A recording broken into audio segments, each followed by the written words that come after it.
स्वागत है। आज हम एक बार फिर आप लोगों के बीच आज की ताज़ा खबर के साथ चलिए बात करते हैं। सबसे पहले खबर पे तो पीएम मोदी ने पृथ्वी विज्ञान योजना का अनावरण किया है।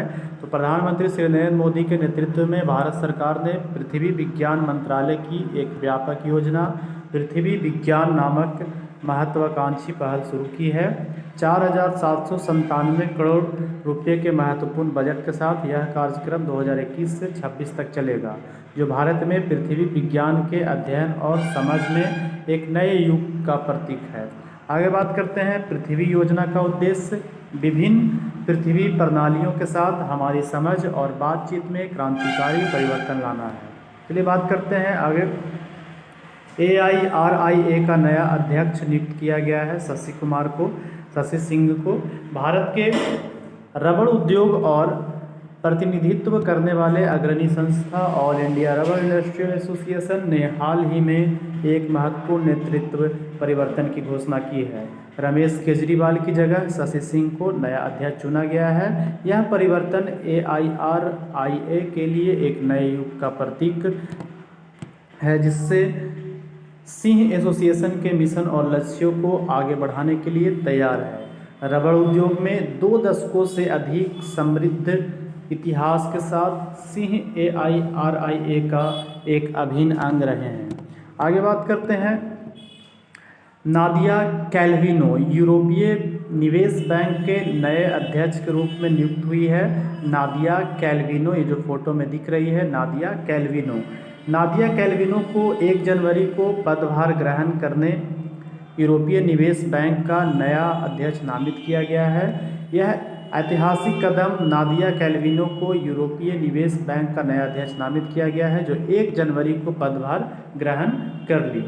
वह वर्नर होयर के स्थान पर यूरोपीय संघ बैंक की 8वीं अध्यक्ष बनी। विशेष रूप से कैल्विनो इस प्रतिष्ठित संस्थान का नेतृत्व करने वाली पहली महिला और पहली स्पेनियार्ड है, जो बैंक के इतिहास में एक महत्वपूर्ण उपलब्धि है।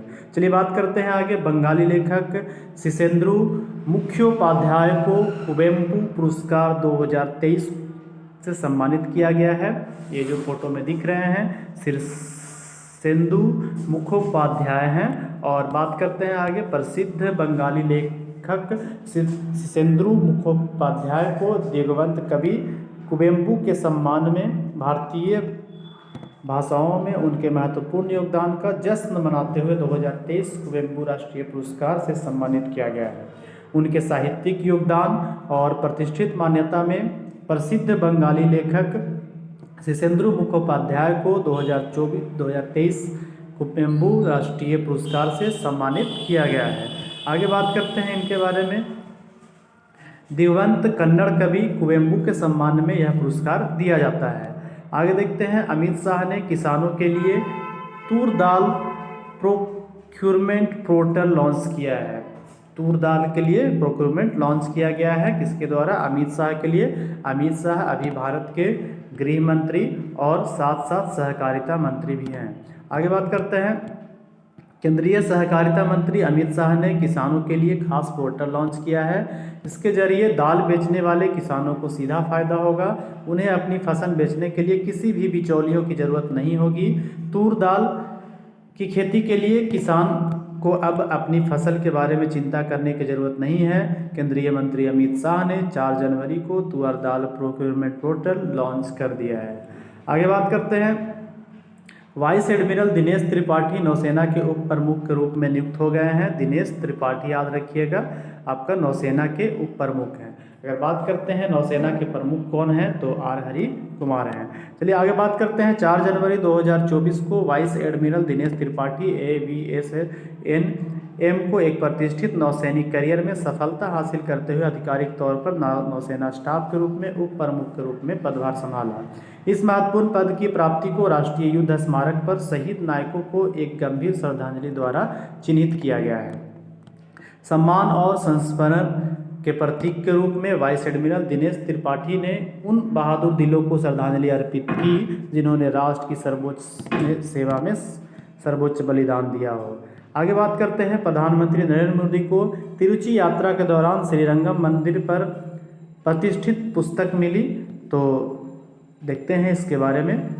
तिरुचि की अपनी हालिया यात्रा के दौरान प्रधानमंत्री नरेंद्र मोदी को एक विशेष प्रस्तुति से सम्मानित किया गया है। भाजपा के प्रदेश अध्यक्ष के अन्नामलाई ने उन्हें Srirangam the respected kingdom of Rangaraja नामक एक अनूठी कॉफ़ी टेबल बुक भेंट की है। The Hindu group of publication द्वारा प्रकाशित यह पुस्तक महत्वपूर्ण श्रीरंगम में श्रीरंगनाथ स्वामी मंदिर में शुभ वैकुंठ एकादशी उत्सव के दौरान लॉन्च किया गया था। पुस्तक Srirangam the respected kingdom of Rangaraja 454 page का एक विस्तृत पुस्तक है, जिसमें रंगनाथ स्वामी मंदिर के चमत्कारों का विवरण दिया गया है। बात करते हैं आगे। पी संतोष NRCL के MD बने हैं। केनरा बैंक के मुख्य महाप्रबंधक पी संतोष को 5 जनवरी से नेशनल एसेट रिकंस्ट्रक्शन कंपनी के प्रबंध निदेशक के रूप में नियुक्त किया गया है। वे नटराजन सुंदर का स्थान लेंगे, जिन्होंने पद से इस्तीफा दिया था। सरकार द्वारा प्रवर्तित परिसंपत्ति पुनर्निर्माण संगठन में नेतृत्व में इस अप्रत्याशित बदलाव के उद्योग के भीतर चिंताएं बढ़ा दी है। नटराजन सुंदर एक अनुभवी बैंकिंग अनुभवी जो पहले भारतीय स्टेट बैंक में उप प्रबंध निदेशक के रूप में कार्यरत थे, नामित कार्यालय पूरा करने से पहले NARCL से इस्तीफा देने वाले दूसरे उच्च पदस्थ अधिकारी हैं। आगे बात करते हैं। प्रोफेसर एड्रियन क्रूज को Order of the British Empire सम्मान से सम्मानित किया गया है। बर्मिंघम विश्वविद्यालय में गुरुत्वाकर्षण तरंग अनुसंधान समूह के एक प्रमुख व्यक्ति प्रोफेसर एड्रियन माइकल क्रूज को अंतरिक्ष सेवाओं में उनके योगदान के लिए नए वर्ष के सम्मान के रूप में सम्मानित किया गया है। 2024 के लिए नए साल की सम्मान सूची में यूके में विभिन्न क्षेत्रों में व्यक्तियों के उत्कृष्ट योगदान को स्वीकार किया गया है। प्रतिष्ठित सम्मान पाने वाले प्रोफेसर एड्रियन माइकल क्रूज शामिल हैं, जो अंतरिक्ष विज्ञान अनुसंधान में अग्रणी व्यक्ति हैं, जो विशेष रूप से बर्मिंघम विश्वविद्यालय में गुरुत्वाकर्षण तरंग अनुसंधान समूह में अपनी भूमिका के लिए जाने जाते हैं। पंजाब में दुर्घटना हॉट स्पॉट को मैप करने वाला पहला राज्य बना, यानी कि सबसे ज़्यादा एक्सीडेंट पंजाब में हो रहे हैं इन दिनों। Punjab navigation system Maples app पर ब्लैक स्पॉट के रूप में सभी 784 दुर्घटना संभावित क्षेत्रों का व्यापक मैपिंग करने वाला पहला भारतीय राज्य बना है, जहां पे ज़्यादा दुर्घटना होता है उसका मैपिंग करने वाला। यह घोषणा 1 जनवरी 2024 को पंजाब के पुलिस महानिदेशक DGP गौरव यादव द्वारा किया गया है। नेविगेशन सिस्टम मैपल्स ऐप यानी कि मैप माई इंडिया द्वारा विकसित किया गया है। यह पहल मुख्यमंत्री भगवंत मान की प्रमुख परियोजना सड़क सुरक्षा बल के हिस्से के रूप में शुरू किया गया है। तो यहाँ पे सुधार किया जाएगा, इसके लिए सड़क सुरक्षा बल काम कर रही है। चलिए आगे बात करते हैं।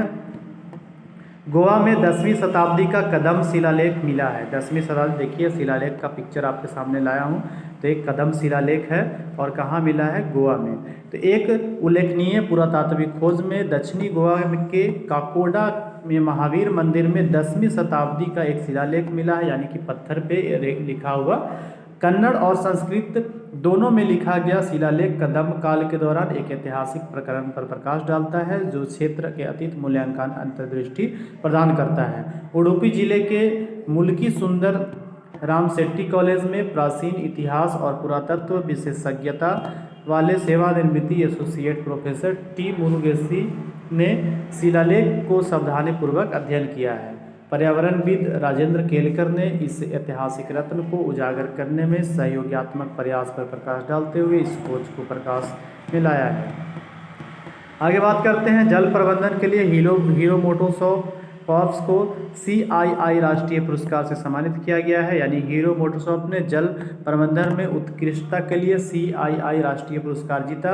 2025 तक 500% जल सकारात्मक बनाने में महत्वाकांक्षी लक्ष्य निर्धारित किया है। दुनिया की सबसे बड़ी दोपहिया निर्माता हीरो मोटोकॉर्प ने जल संरक्षण में महत्वपूर्ण प्रगति की है। जल प्रबंधन में उत्कृष्टता के लिए CII राष्ट्रीय पुरस्कार जीता है और 2025 तक 500% जल सकारात्मक बनने का महत्वाकांक्षी लक्ष्य भी निर्धारित किया है। हीरो मोटोकॉर्प की गुरुग्राम सुविधा CII पुरस्कार की विदिन द फेंस श्रेणी में विजयी हुई है, जो इसके विनिर्माण कार्यों के लिए भीतर असाधारण जल प्रबंधन प्रथाओं को उजागर करती है। एडिडास के बारे में है। तमिलनाडु ने अपना पहला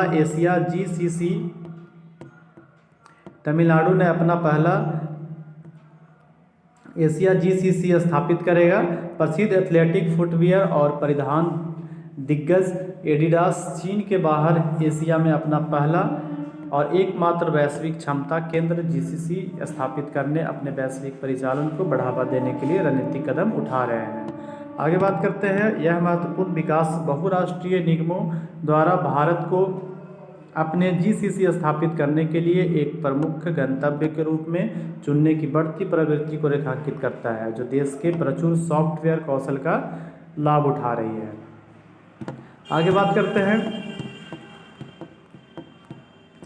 स्पेस एक्स के फाल्कन 9 रॉकेट के जरिए लॉन्च करेगा अपना सैटेलाइट। भारत भी स्पेस एक्स के फाल्कन 9 रॉकेट के जरिए अपना सैटेलाइट लॉन्च करेगा। तो चलिए देखते हैं। इसरो की वाणिज्यिक शाखा न्यू स्पेस इंडिया लिमिटेड ने पहली बार ऐतिहासिक सहयोग में संचार उपग्रह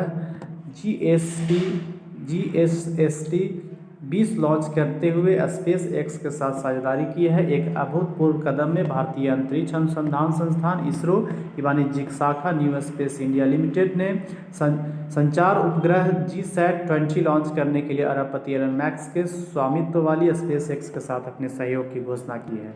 यह स्पेस एक्स के साथ भारत की पहली साझेदारी है जो अंतरिक्ष अन्वेषण और उपग्रह तैनाती में महत्वपूर्ण प्रगति पर दर्शाती है अभी फिलहाल के दिनों में। आगे बात करते हैं, REC लिमिटेड रेल विकास निगम लिमिटेड के साथ समझौता किया गया है कि विद्युत मंत्रालय की इकाई REC लिमिटेड ने अगले 5 वर्षों की विभिन्न बुनियादी ढांचा परियोजनाओं के लिए 35,000 करोड़ रुपये का वित्तीय सहायता देने के लिए रेल विकास निगम लिमिटेड के साथ एक समझौता ज्ञापन पर हस्ताक्षर किया है। विद्युत मंत्रालय के तहत 1969 में स्थापित एक महत्वपूर्ण महारत्न केंद्रीय सार्वजनिक क्षेत्र उद्यम REC लिमिटेड ने हाल ही में रेल विकास निगम लिमिटेड के साथ एक साथ समझौता ज्ञापन पर हस्ताक्षर किया है। चलिए बहुत बहुत धन्यवाद। यह सीरीज आपको बहुत पसंद आ रहा होगा, उम्मीद करते हैं, और साथ साथ बने रहिए, देखते रहिए हमारा चैनल नेशनल अफेयर्स। इसी खबरों के साथ मैं अपना वक्तव्य समाप्त करता हूँ। बहुत बहुत धन्यवाद। लाइक एंड सब्सक्राइब करना ना भूलेंगे।